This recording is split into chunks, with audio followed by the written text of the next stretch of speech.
우리 사도신경으로 신앙 고백하심으로 3월 6일 수요일 새벽 기도회를 시작하도록 하겠습니다.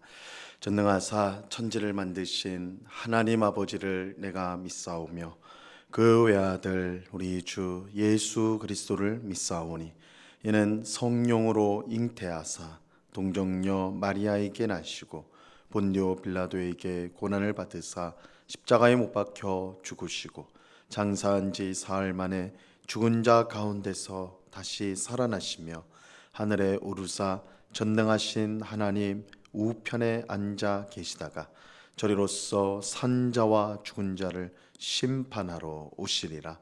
성령을 믿사오며 거룩한 공예와 성도가 서로 교통하는 것과 죄를 사하여 주시는 것과 몸이 다시 사는 것과 영원히 사는 것을 믿사옵나이다.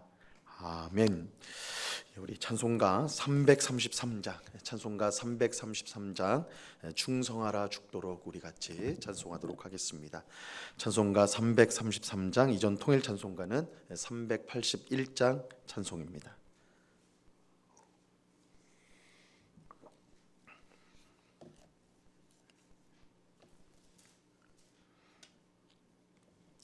찬송가 333장을 같이 찬송하도록 하겠습니다.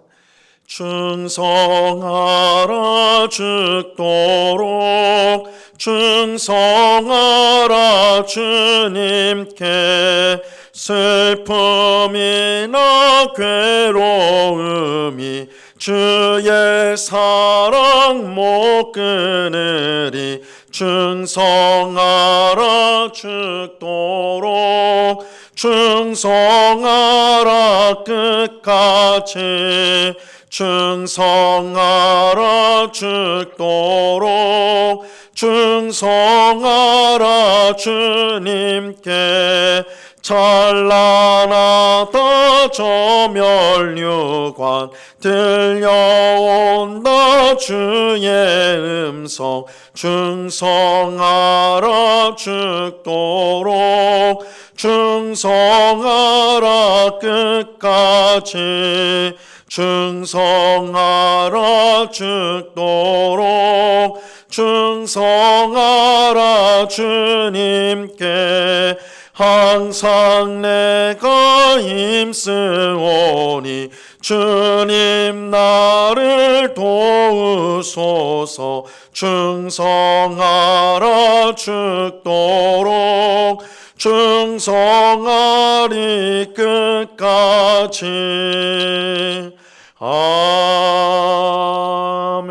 아멘. 기도하겠습니다. 참 좋으신 아버지 하나님 감사합니다. 저희들을 단잠에서 깨워주시고 기도의 복된 자리로 인도하여 주심을 감사합니다. 너희는 구하라 그리하면 찾을 것이요 문을 두드리라 그리하면 열릴 것이라고 우리에게 약속하여 주셨사오니 이 새벽에도 주님을 향한 간절한 사모하는 마음을 가지고 모든 것들을 주님 앞에 아뢰고 구할 때에 주님의 뜻을 따라 응답받는 복된 새벽이 될 수 있도록 역사하여 주옵소서. 우리에게 믿음을 더하옵소서. 우리 마음속에 있는 의심들, 염려, 근심을 내어버리게 하옵시고 항상 낙심하지 않고 기도에 힘쓰는 저희들이 될 수 있도록 도와 주옵소서. 우리가 주님의 이름으로 구한 모든 것들은 다 주시겠다라고 말씀하셨사오니 그 약속의 말씀을 붙들고 오늘도 주의 뜻을 따라 우리에게 필요한 모든 것을 아뢰오니 주님 응답하시고 그래서 주님께서 약속하신 풍성한 삶을 살아가는 주의 백성들이 다 될 수 있도록 주장하여 주시옵소서. 오직 성령으로 충만하게 하옵소서. 성령 하나님께서 우리 마음을 다스려 주시고 우리의 입술의 모든 말과 우리의 행실을 다스려 주셔서 하나님을 더욱더 사랑하고 이웃을 사랑하여 성령의 아름다운 열매를 풍성히 맺어 하나님께 영광이 되는 저희의 삶이 되게 하여 주시옵소서. 아버지 하나님 이 시간에 주의 말씀을 듣고자 합니다. 성령 하나님께서 밝히 조명하여 주셔서 말씀의 뜻을 잘 깨닫게 하시고 이 말씀으로 우리의 믿음이 더욱더 굳건해지게 하옵시고 하나님 나라를 향한 소망이 더욱더 선명해지게 하시며 하나님과 이웃을 향한 우리의 사랑이 더욱더 깊고 풍성해지도록 은혜를 내리워 주시옵소서. 이 시간 우리와 함께 하시는 주님께 감사와 찬송을 올려드리오며 예수 그리스도 이름으로 기도드리옵나이다. 아멘. 우리 하나님 말씀을 다 같이 봅니다. 마가복음 13장 3절에서 13절까지의 말씀을 우리가 다 같이 보도록 하겠습니다. 마가복음 13장 3절에서 13절까지의 말씀입니다.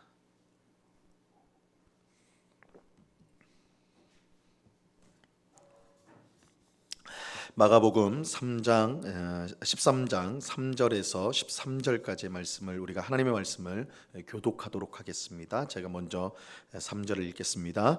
예수께서 감람산에서 성전을 마주 대하여 앉으셨을 때에 베드로와 야고보와 요한과 안드레가 조용히 묻되 우리에게 이르소서 어느 때에 이런 일이 있겠사오며 이 모든 일이 이루어지려 할 때에 무슨 징조가 있사오리이까? 예수께서 이르시되 너희가 사람의 미혹을 받지 않도록 주의하라. 많은 사람이 내 이름으로 와서 이르되 내가 그라하여 많은 사람을 미혹하리라. 난리와 난리의 소문을 들을 때에 두려워하지 말라. 이런 일이 있어야 하되 아직 끝은 아니니라. 민족이 민족을 나라가 나라를 대적하여 일어나겠고 곳곳에 지진이 있으며 기근이 있으리니 이는 재난의 시작이니라. 너희는 스스로 조심하라. 사람들이 너희를 공회에 넘겨주겠고 너희를 회당에서 매질하겠으며 나로 말미암아 너희가 권력자들과 임금들 앞에 서리니 이는 그들에게 증거가 되려 함이라. 또 복음이 먼저 만국에 전파되어야 할 것이니라. 사람들이 너희를 끌어다가 넘겨줄 때에 무슨 말을 할까 미리 염려하지 말고 무엇이든지 그때에 너희에게 주시는 그 말을 하라. 말하는 이는 너희가 아니요 성령이시니라. 형제가 형제를 아버지가 자식을 죽는 데에 내주며 자식들이 부모를 대적하여 죽게 하리라. 같이 읽습니다. 또 너희가 내 이름으로 말미암아 모든 사람에게 미움을 받을 것이나 끝까지 견디는 자는 구원을 받으리라. 아멘. 우리가 어제 새벽에 살펴본 것처럼 예수님은 성전이 곧 무너지게 될 것이라고 말씀하셨습니다. 이에 놀란 제자들은 언제 이 일이 일어나게 되겠습니까? 이 일이 일어날 때 나타날 징조가 무엇입니까? 이것을 물었어요. 오늘 본문 3, 4절 말씀을 보시기 바랍니다. 예수께서 감난산에서 성전을 마주 대하여 앉으셨을 때에 베드로와 야고보와 요한과 안드레가 조용히 묻되 우리에게 이르소서 어느 때 이런 일이 있겠사오며 이 모든 일이 이루어지려 할 때에 무슨 징조가 있사오리까? 이 성전이 무너지게 된다는 것은 제자들에게 매우 큰 충격이 아닐 수가 없습니다. 유대인들에게 이 성전이라는 것은 생명과 같은 것이었어요. 하나님이 임재하신 곳, 하나님의 백성인 유대인들에게 이 성전의 중요성은 이루 말할 수가 없습니다. 그런데 예수님께서 이 성전이 무너진다, 돌 하나도 돌 위에 남지 않을 정도로 그렇게 완전히 파괴될 것이다 이렇게 말씀하니까 제자들이 깜짝 놀라서 그래서 그 때가 언제입니까? 그 일이 일어나기 전에 어떤 징조가 있겠습니까? 이렇게 물은 것이죠. 예수님은 그 징조를 이제 말씀해 주시는데요. 여러 가지로 말씀해 주는데 먼저 이 거짓 그리스도들이 등장하여서 많은 사람을 미혹하게 할 것이다. 이렇게 말씀합니다. 5절과 6절을 보세요. 예수께서 이르시되 너희가 사람의 미혹을 받지 않도록 주의하라. 많은 사람이 내 이름으로 와서 이르되 내가 그라하여 많은 사람을 미혹하리라. 실제로 성전이 무너진 직후 70년 이전에 성전이 주 70년에 로마 군대에 의해서 무너지게 되거든요. 근데 이 주 70년 이전에 많은 거짓 그리스도가 일어났습니다. 자신이 그리스도라 주장하면서 많은 사람들을 선동하였죠. 이 사도행전 5장에 보면 드다라는 사람과 갈릴리의 유다라는 사람이 스스로 내가 그리스도다, 내가 그리스도 하나님 보내신 말세의 구원자다 이렇게 선전하면서 많은 사람들을 미혹하였습니다. 이제 성경에 나온 이야기고 그 외에도 수많은 이제 자신이 그리스도라고 주장하는 사람들이 일어났어요. 또 이제 7, 8절 말씀, 오늘 본문 7, 8절에 보면요, 예수님께서 또 다른 징조를 말씀해 주는데요. 난리와 난리의 소문을 들을 때에 두려워하지 말라. 이런 일이 있어야 하되 아직 끝은 아니니라. 민족이 민족을, 나라가 나라를 대적하여 일어나겠고 곳곳에 지진이 있으며 기근이 있으리니 이는 재난의 시작이니라. 예수님은 성전이 파괴되기 전에 세상이 매우 소란스러울 것이다라고 말씀하셨어요. 이 나라가 나라를 대적하는 전쟁이 일어나게 되고 곳곳에 지진과 기근과 같은 자연재해가 있게 될 것이다 말씀하셨어요. 예수님의 말씀대로 이 성전이 파괴되기 전에 많은 전쟁이 일어났고 곳곳에 지진과 기근이 발생하였습니다. 한편 오늘 본문 9절에서 13절에 보면 이 성전이 무너지기 전에 일어날 징조를 계속해서 말씀해 주시는데, 특별히 이 성도들에게 일어날 일들을 이야기해 주세요. 이 9절 말씀 먼저 보세요. 너희는 스스로 조심하라. 사람들이 너희를 공회에 넘겨주겠고 너희를 회당에서 매질하겠으며 나로 말미암아 너희가 권력자들과 임금들 앞에 서리니 이는 그들에게 증거가 되려 함이라. 이 말씀처럼 사도행전에 보면 사도들과 성도들이 복음을 전했다는 이유로 공회에 넘겨지게 되고 회당에서 매질을 당하게 돼요. 예수님의 말씀 그대로 이루어진다는 것이 우리가 사도행전을 통해 확인할 수가 있습니다. 이 사도행전 5장 40절과 41절에 보면요, 그들이 옳게 여겨 사도들을 불러들여 채찍질하며 예수의 이름으로 말하는 것을 금하고 놓으니 사도들은 그 이름을 위하여 능욕받는 일에 합당한 자로 여기심을 기뻐하면서 공회 앞을 떠나니라. 공회에 넘겨져서 채찍질을 당했다, 고난을 핍박을 받았다. 그래서 예수님 말씀처럼 사도들은 복음 때문에 공회에 잡혀가서 이렇게 핍박을 받았습니다. 그리고 어떤 성도들은 복음 때문에 권력자들과 임금들 앞에 서기도 하였는데요, 사도 바울이 바로 그러한 경우입니다. 이 사도행전 25장에 보면 바울이 아그리빠 왕과 베스도 총독 앞에서 복음을 전하는 장면이 나옵니다. 이 바울이 감옥에 복음을 전했다는 이유로 유대인들의 모함을 받고 감옥에 갇혔는데, 그 감옥에 갇힌 일로 말미암아 아그리빠 왕과 베스도 총독, 지도자들이 있죠, 권력자들, 그 앞에 서서 이 복음을 전할 기회를 얻게 되었어요. 자, 한편 예수님은 성전이 파괴되기 전까지 이 복음이 온 세상으로 속히 전파될 것이다, 그렇게 말씀하셨습니다. 10절을 보세요. 또 복음이 먼저 만국에 전파되어야 할 것이니라. 이 말씀대로 사도행전에 보면 바울은 당시 세상의 중심이라고 불렸던 로마까지 가서 복음을 전하는데, 사도행전의 마지막 장인 28장은 바울이 로마에 도착해서 거기서 비록 죄수의 몸으로 이제 감옥에 갇힌 상태로 이 로마에 있게 되지만, 그래도 그 로마에 가서 사람들에게 복음을 전하는, 하나님 나라를 전파하는 이야기로 사도행전이 마무리가 되거든요. 당시 세상의 중심이라고 할 수 있는 로마에 가서 바울이 복음을 전했어요. 또 전해져 오는 기록에 의하면 바울은 이 로마를 넘어서서 당시 사람들이 땅끝이라고 생각하였던 서머나, 이 서머나는 오늘날로 말하면 스페인 지역이었어요. 이 당시 사람들은 이 땅끝이 어디냐라고 할 때 서머나, 스페인을 땅끝이라고 생각을 했습니다. 그래서 바울이 전해져 내려온 이야기에 의하면 이 땅끝인 서바나까지 가서 복음을 전했다라고 그렇게 이제 알려져 있습니다. 예수님의 말씀처럼 매우 빠르게 복음이 전파된 것이죠. 예수님은 이처럼 성전이 무너지기 전에 사도들과 성도들로 말미암아 복음이 왕성하게 전파될 것이다. 우리가 사도행전이 그 증거입니다. 우리 수요 성경 공부 때 지금 사도행전을 보고 있는데, 이 복음이 유대와 예루살렘과 유대와 사마리아와 땅끝까지 이렇게 급속도로 퍼지는 것을, 전파되는 것을 우리가 보고 있죠. 그러면서 이제 특별히 이렇게 이제 급속한 복음 전파가 이루어질 것인데, 특별히 복음 때문에 재판에 넘겨지거나 혹은 높은 권력자들 앞에 서게 되었을 때 아무것도 염려할 필요가 없다, 이렇게 또한 예수님이 당부를 하세요. 11절 말씀 보세요. 사람들이 너희를 끌어다가 넘겨줄 때에 무슨 말을 할까 미리 염려하지 말고 무엇이든지 그때에 너희에게 주시는 그 말을 하라. 말하는 이는 너희가 아니요 성령이시니라. 예수님은 성령님이 복음을 전하는 자들과 늘 함께 하셔서 그들을 도와주실 것이다. 비록 복음을 전할 때에 핍박이 있겠지만 그것에 너무 두려워할 필요가 없다. 성령께서 늘 함께 하시고 우리가 해야 될 말이 무엇인지를 알게 해주실 것이다. 이렇게 말씀하세요. 성령께서 그들의 입술에 그 때마다 해야 될 말들을 주시겠다. 이렇게 말씀하십니다. 마지막으로 예수님은 성도가 복음 때문에 가정에서 당하게 될 고난에 대해서도 말씀해 주셨습니다. 이 일 또한 성전이 파괴되기 전에 있을 징조였어요. 12절과 13절입니다.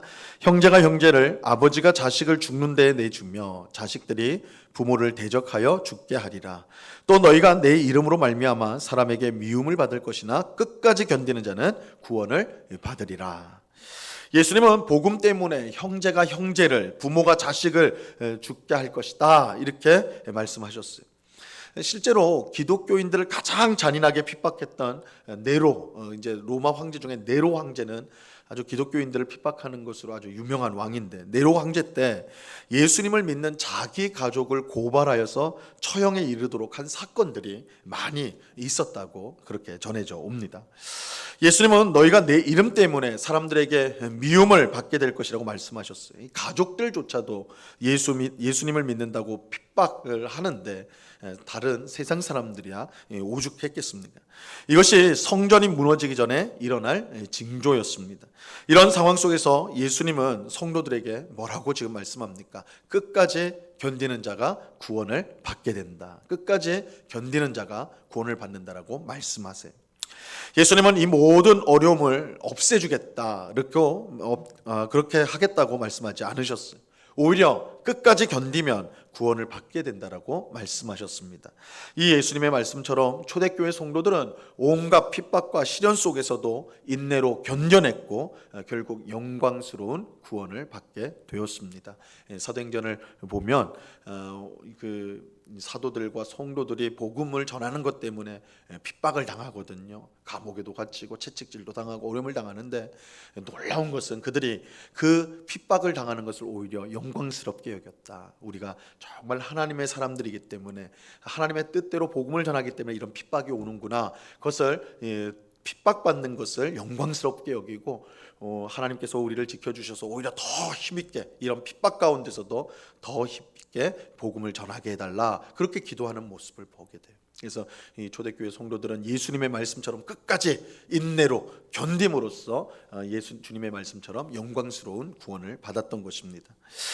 오늘 말씀은 성전이 무너질 때 일어날 징조에 관한 예수님의 말씀이었습니다. 이 모든 말씀은 성전이 무너진 주후 70년 전에 이미 모두 이루어진 일들이에요. 예수님의 말씀대로, 오늘 본문에 나온 예수님의 말씀대로 모든 일이 이루어졌어요.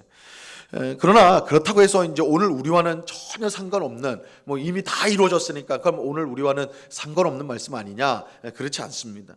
오늘 예수님의 말씀을 우리가 잘 살펴보면 우리가 처한 상황과 크게 다르지 않다라는 것을 우리가 알 수가 있습니다. 오늘날에도 이 세상에는 난리와 전쟁, 지진과 기근 등과 같은 등이 끊임없이 일어나고 있죠. 거짓 그리스도들이 나타나서 자신이 그리스도다, 자신이 예수다, 자신이 성령이다 이렇게 주장하는 사람들이 나타나서 수많은 사람들을 미혹하고 있습니다. 여전히 이 세상은 성도들을 미워하고 핍박을 하죠. 그렇다면 이러한 현실 속에서 우리 성도는 어떻게 살아야 할까요? 예수님의 말씀처럼 끝까지 인내함으로 견뎌야 하는 것입니다. 끝까지 견디는 자가 구원을 받으리라는 이 말씀을 꼭 붙들고, 비록 힘든 현실이지만 그렇게 더욱더 하나님을 의지하면서 믿음으로 살아가야 하는 것입니다. 그럴 때 예수님의 약속처럼 주님께서 재림하실 것이고, 그때 우리는 영광스러운 하나님 나라에 들어가게 될 것입니다. 이 소망을 가지고 오늘도 우리는 성도다운 삶을 살아가기 위해서 힘써야 하는 것입니다. 하나님께서 오늘 기도하는 우리 모두에게 끝까지 인내하는, 견디는 인내를 주시기를 바랍니다. 우리가 참 그리스도인이다 라고 하는 것은 어떤 우리에게 능력이 나타나고 어떤 대단한 무엇이 나타난 것이 아니라, 오늘 말씀에 의하면 끝까지 견디는 인내함으로 신앙생활하는 것이 참 그리스도인의, 참 성도의 모습이다 라는 것을 꼭 기억하시고요. 우리의 형편과 상황이 참 어렵고 다 답답한 일들이 많이 있고, 또 예수 믿는 것 때문에 손해도 보고 억울한 일을 당할지라도 오늘 주님의 말씀 끝까지 견디는 자는 구원을 받으리라. 이 말씀을 마음속에 늘 새기면서 그 믿음을 꼭 붙들고 끝까지 견디고 인내하여 영광스러운 구원을 받는 우리 모두가 되어야 할 것입니다. 이 새벽에 기도하는 우리 모두에게 이 은혜가 충만히 임하기를 우리 주님의 이름으로 간절히 축원합니다. 기도하겠습니다. 하나님 아버지 감사합니다. 성전이 무너지기 전에 있을 일들과 징조에 관해서 말씀하시면서 주께서 예수님께서 결론적으로 우리에게 주신 말씀은 끝까지 견디는 자는 구원을 얻으리라는 말씀입니다. 주님, 오늘 우리가 살아가는 이 말세 때도 참으로 믿음으로 살아가는 것이 너무나 힘겹고 쉽지 않은 일임을 우리가 보게 됩니다. 세상 사람들처럼 자기의 욕심을 따라 속이고 다투고 싸우며 얻고자 하는 그런 삶이 아니라 예수님 때문에 참고 예수님 때문에 용서하고 예수님 때문에 섬기며 먼저 사랑하는 그런 삶을 산다는 것이 결코 쉽지가 않습니다. 그러나 하나님의 말씀대로 순종하며 끝까지 견디는 자에게 영광스러운 구원이 주어진다는 이 분명한 사실을 우리 마음속에 분명히 새기고 오늘도 견디며 인내하며 믿음으로 살아가는 저희들 되게 하여 주옵소서. 주님의 말씀에 순종하여 인내로 끝까지 견디는 성도는 하나님이 약속하신 대로 예수님께서 약속하신 대로 분명히 구원을 받을 줄로 믿습니다. 이 세상 그 무엇과도 바꿀 수 없는 구원이오니 아버지 하나님, 이 구원에 이르도록 오늘도 우리가 믿음으로 인내함으로 최선을 다해 살아가는 주의 백성들 다 될 수 있도록 주님 주장하여 주시옵소서. 우리 앞에 한숨과 또한 막막한 또한 어찌해야 될지 모르는 그런 상황 속에서도 하나님께서 우리를 지켜주시고 붙들어 주신다는 사실을 꼭 기억하며 잘 인내하며 하나님께 소망을 두며 살아가는 저희가 되게 하여 주시옵소서. 오늘 귀하고 복된 날을 주심을 감사합니다. 주님, 우리가 집에 있을 때이든지 직장이나 어느 곳에 있을 때이든지 주님과 늘 동행하는 삶을 살게 하시고 우리가 있는 그곳이 하나님과 함께하는 곳이요, 그래서 하나님을 예배하는 삶의 예배를 드리는 그런 곳이 될 수 있도록 우리를 인도하여 주옵소서. 오늘 밤에는 수요 성경 공부로 우리가 함께 모여서 주의 말씀을 배웁니다.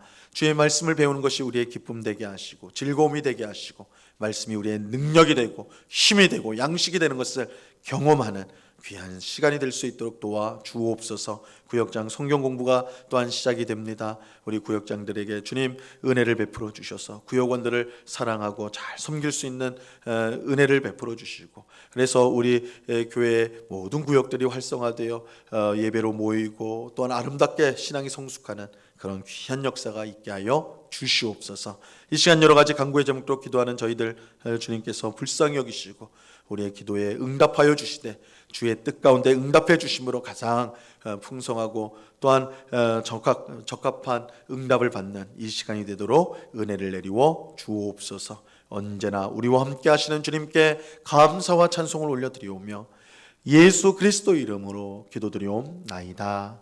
아멘. 하늘에 계신 우리 아버지여, 이름이 거룩히 여김을 받으시오며 나라에 임하옵시며 뜻이 하늘에서 이룬 것 같이 땅에서도 이루어지이다.